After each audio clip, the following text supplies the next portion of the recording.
बुद्ध बड़ा होने लगा। वो अपनी जिंदगी को किसी के साथ गुजारना चाहता था जो उसका उम्र भर साथ दे, उसका ख्याल रखे, उससे प्यार करे। बुद्ध ना पुरुष था ना स्त्री। ये श्राप उसको स्वयं अपने पिता बृहस्पति ने दिया था। वो अपनी माँ तारा से कहता है कि अब मुझसे शादी कौन करेगा। तारा भी उसको मनाने के लिए कहती है कि जो होता है अच्छे के लिए होता है, ज़रूर इसमें कोई विधि का खेल होगा। एक दिन सुद्युम्न, जो कि इंसानों में सबसे पहला राजा है, वो एक दिन जंगल में जाता है जहाँ शिव और शक्ति रहते हैं। एक दिन गुस्से में शक्ति कहती है कि उन्हें अपने आसपास कोई पुरुष नहीं चाहिए। भोले शिव वो मंत्र फूंक के कहते हैं कि इस जंगल में जो भी पुरुष है वो स्त्री में बदल जाए। जंगल में शेर शेरनी में, मोर मोरनी में, हिरन हिरनी में बदल जाता है। बेचारा सुद्युम्न भी स्त्री में बदल जाता है। वो शिवजी के पास जाता है और अपनी व्यथा कहता है। शिव कहते हैं कि मैं अपना मंत्र पलट नहीं कर सकता, उसको वापस नहीं ले सकता। तुम शक्ति से मदद मांगो, वो शायद तुम्हारी कुछ मदद कर सकेगी। शर्म से सर झुकाकर सुद्युम्न गौरी के पास जाता है और अपनी कहानी सुनाता है।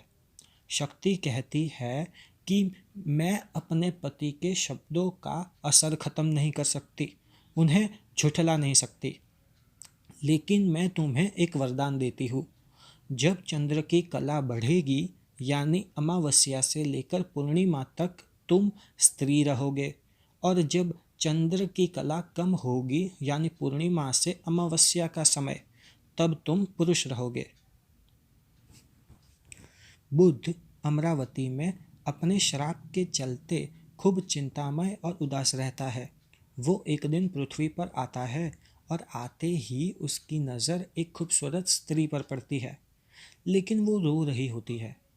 बुद्ध उससे रोने का कारण पूछता है।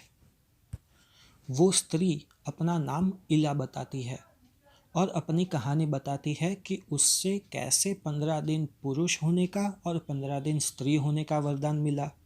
बुद्ध भी उसे अपनी कहानी सुनाता है कि कैसे उसके अपने ही पिता ने उसे ना पुरुष ना स्त्री होने का श्राप दिया।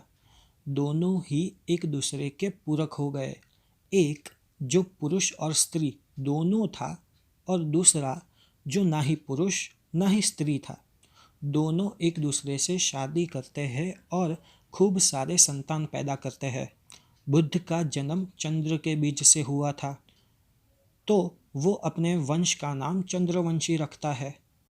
जहाँ आगे चलते महाभारत के पात्र जन्म लेते हैं, जबकि सुद्युम्न जो कि मनु के बेटे हैं और मनु जो सूर्यदेव के संतान है, तो वो अपने वंश का नाम सूर्यवंशी रखता है।